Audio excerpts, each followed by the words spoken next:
Hi all, ನಾನಿವತ್ತು ಮೆಣಸಿನ ಸಾಂಬಾರು ಮಾಡ್ತಾಯಿದ್ದೀನಿ. ಈ ರೆಸಿಪಿ ನಮ್ಮ ಅತ್ತೆ ಹೇಳ್ಕೊಟ್ಟಿದ್ದು. ಶೀತ ಕೆಮ್ಮು ನೆಗಡಿಗೆ ತುಂಬ ಒಳ್ಳೆಯದು. ಇದು ಬಾಣ್ತಿಯರಿಗೂ ಕೊಡ್ತಾರೆ ಈ ಸಾಂಬಾರನ್ನ, ನೀರು ಹಾಕೊಂಡಿರೋ ಮಕ್ಳಿಗೂ ಕೊಡ್ತಾರೆ ಈ ಸಾಂಬಾರನ್ನ. ತುಂಬ ಚೆನ್ನಾಗಿರುತ್ತೆ, ತುಂಬ ಟೇಸ್ಟಿ. ಬನ್ನಿ ಹೇಗೆ ಮಾಡೋದು ಅಂತ ನೋಡೋಣ. ಫಸ್ಟಿಗೆ ಇಲ್ಲಿ ನಾನು ಕಾಯಿ ತುರಿ ಹಾಕೋತಿದ್ದೀನಿ.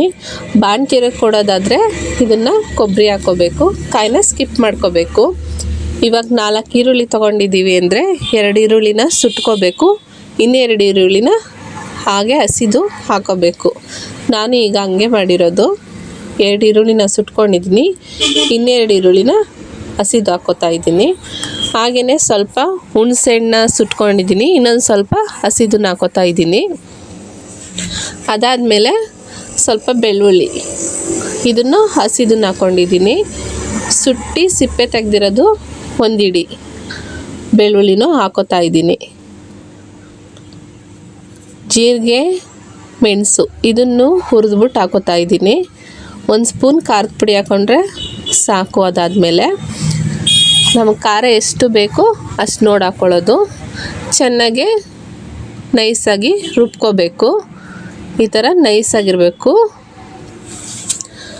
ಒಂದು ಪಾತ್ರೆ ಇಟ್ಟು ಎಣ್ಣೆ ಹಾಕೋತಾ ಇದ್ದೀನಿ. ಎಣ್ಣೆ ಕಾದ ನಂತರ ಸಾಸಿವೆ ಹಾಕೋಬೇಕು. ಸಾಸಿವೆ ಎಲ್ಲ ಚಿಟಪಟ ಅಂತ ಸಿಡಿಬೇಕು.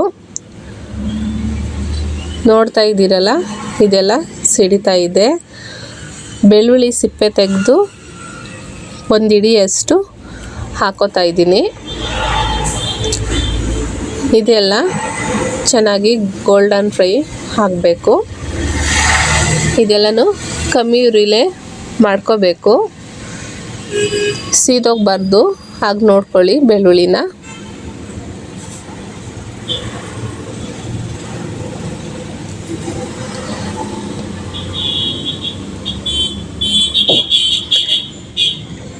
ಇದೆಲ್ಲ ಫ್ರೈ ಆಗಿದೆ. ಸ್ವಲ್ಪ ಕರಿಬೇವು ಸೊಪ್ಪನ್ನು ಹಾಕೋಬೇಕು.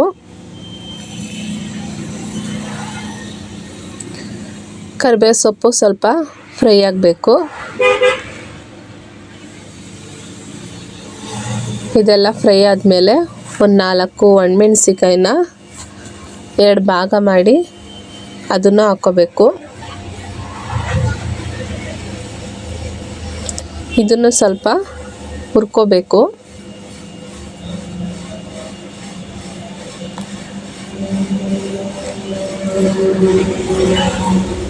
ಹಾಗೆಯೇ ರುಬ್ಬಿಟ್ಕೊಂಡಿದ್ವಲ್ಲ ಮಸಾಲೆನ, ಅದನ್ನು ಆ್ಯಡ್ ಮಾಡ್ಕೊತಾ ಇದ್ದೀನಿ. ಇದನ್ನೆಲ್ಲ ಹಾಕ್ಕೊಂಡು ನಮಗೆ ಎಷ್ಟು ಬೇಕು ನೀರು ನೋಡಿಕೊಂಡು ಹಾಕೋಬೇಕು. ನಮಗೆ ಗಟ್ಟಿಗಿರಬೇಕು ಸಾಂಬಾರು ಅಂದರೆ ಸ್ವಲ್ಪ ನೀರು ಹಾಕೋಬೇಕು. ತೆಳುಗಿರಬೇಕು ಸಾಂಬಾರು ಅಂದರೆ ಸ್ವಲ್ಪ ನೀರು ನೋಡಿ ಹಾಕ್ಕೊಳ್ಳಿ. ನಮ್ಮನೇಲೆಲ್ಲ ಗಟ್ಟಿ ಸಾಂಬಾರು ಇಷ್ಟಪಡಲ್ಲ, ತೆಳ್ಳಗಿರಬೇಕು ನಮ್ಮನೆಯವ್ರಿಗೆಲ್ಲ. ಅದಾದಮೇಲೆ ಸ್ವಲ್ಪ ರುಚಿಗೆ ತಕ್ಕಷ್ಟು ಉಪ್ಪು. ಚೆನ್ನಾಗಿ ಇದು ಬೇಯಬೇಕು ಸಾಂಬಾರು. ಬೆಂದೆಲ್ಲ ಎಣ್ಣೆ ಎಲ್ಲ ತೇಲ್ಕೊಬರುತ್ತೆ. ಇವಾಗ ನೋಡ್ತಾ ಇದ್ದೀರಲ್ಲ, ಎಣ್ಣೆ ಎಲ್ಲ ತೇಲ್ಕೊಬಂದಿದೆ. ಇದು ಆಗಿದೆ ಸಾಂಬಾರು. ನಾನು ಇದನ್ನು 2 ಟೈಮ್ಗೆ ಆಗೋವಷ್ಟು ಸಾಂಬಾರು ಮಾಡಿದ್ದು. ತುಂಬ ಟೇಸ್ಟಿಯಾಗಿ ಬಂದಿರೋದಕ್ಕೆ 1 ಟೈಮ್ಗೆ ಖಾಲಿ ಮಾಡಿಬಿಟ್ರು ನಮ್ಮ ಮನೇಲಿ. ತುಂಬ ಚೆನ್ನಾಗಿ ಬಂದಿತ್ತು. ನೀವು ಒಂದ್ಸಲ ಟ್ರೈ ಮಾಡಿ. Thank you for watching. Bye all.